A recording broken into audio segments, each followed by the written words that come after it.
Essa é a imagem de uma nuvem molecular, também chamada de nebulosa. Ou, se vocês preferirem algo mais fofo, berçário estelar. Há aproximadamente 5 bilhões de anos, todas as moléculas do seu corpo se encontravam espalhadas em uma dessas. E não só as suas moléculas. Todos os átomos que hoje compõem o Sol e o resto do sistema solar vagavam pelo espaço sem rumo, fazendo parte dessa nebulosa. Só que em algum momento, algo mudou.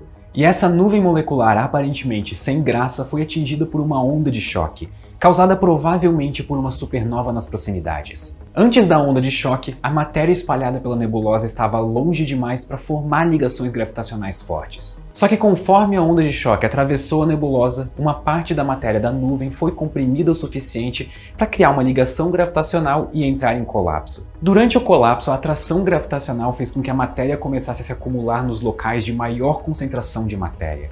E esse é o começo da formação do nosso Sol e de todos os planetas que o orbitam. Mas hoje a estrela do show vai ser o Sol. Nós vamos acompanhar a história dele desde o seu nascimento em uma nuvem molecular até o seu fim distante ainda bilhões de anos no futuro. Oi, eu sou o Pedro Loss e esse é o Ciência Todo Dia. Eu não sei por que eu fiz isso. Eu acho que é porque eu tô feliz, sei lá. Continuando.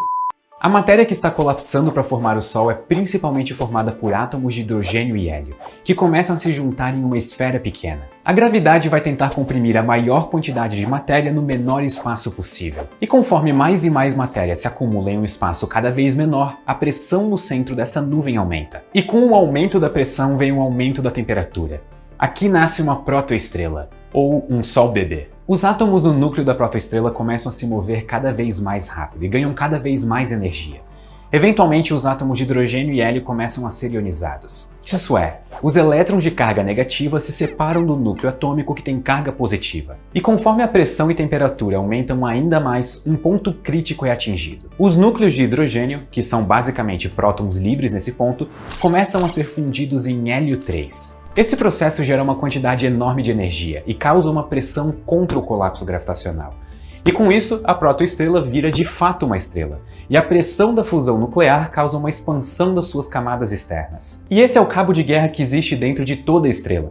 A força da gravidade tenta fazer a matéria colapsar e algum outro fenômeno da natureza impede o colapso. No caso de uma estrela jovem e com a massa do Sol, o fenômeno que impede o colapso vem da fusão de hidrogênio no seu núcleo. O núcleo do Sol representa 1/3 da sua massa, mas apenas 10% do seu volume. E por conta disso, as pressões e temperaturas são tão altas que o núcleo se encontra efetivamente isolado do resto do Sol, de forma que apenas o hidrogênio que já se encontra no núcleo dele pode participar do processo de fusão. Conforme o núcleo funde sua quantidade finita de hidrogênio, ele produz hélio.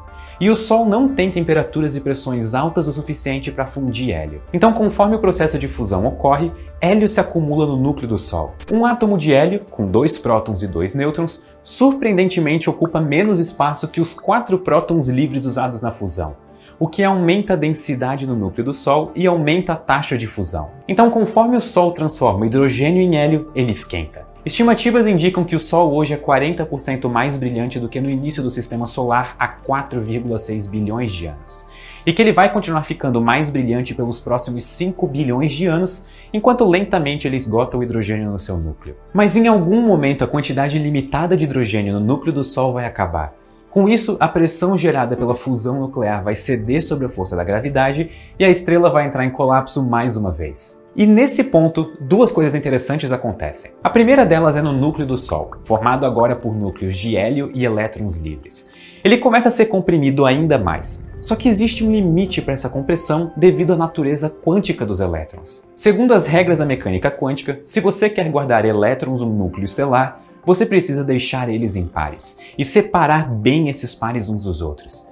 E durante esse colapso da estrela, essa compactação de elétrons chega ao limite permitido pela mecânica quântica. E isso gera uma pressão que resiste à compressão devido à gravidade. Essa pressão é chamada de pressão de degenerescência e está associada com o spin do elétron, que inclusive foi o tema de um dos últimos vídeos, mas, assim, não tô querendo sugerir nada, né?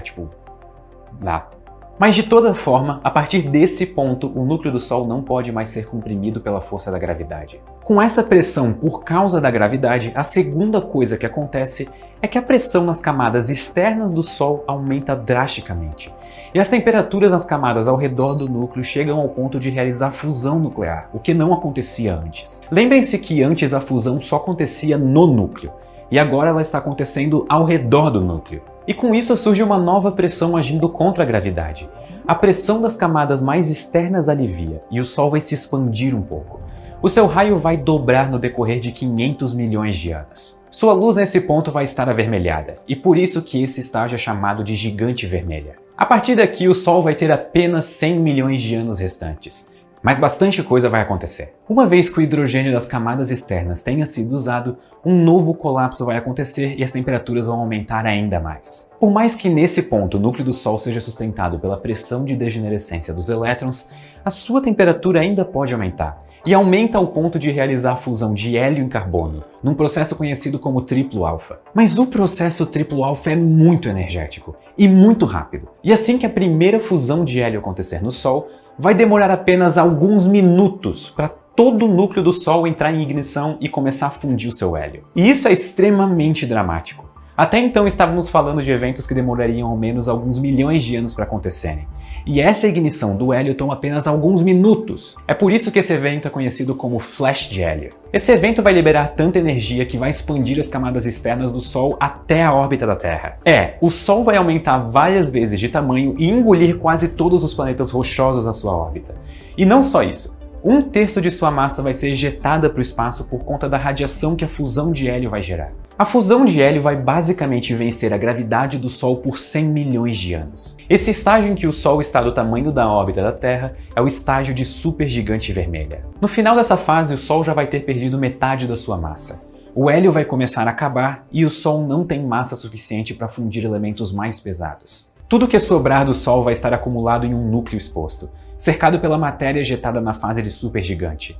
Essa matéria ejetada forma o que chamamos de nebulosa planetária. No centro do sistema solar resta apenas uma fantasma do que era o Sol, uma anã branca, uma estrela já sem combustível, segurada apenas pela pressão de degenerescência dos elétrons livres, com uma temperatura de algo em torno de 100 mil graus Celsius.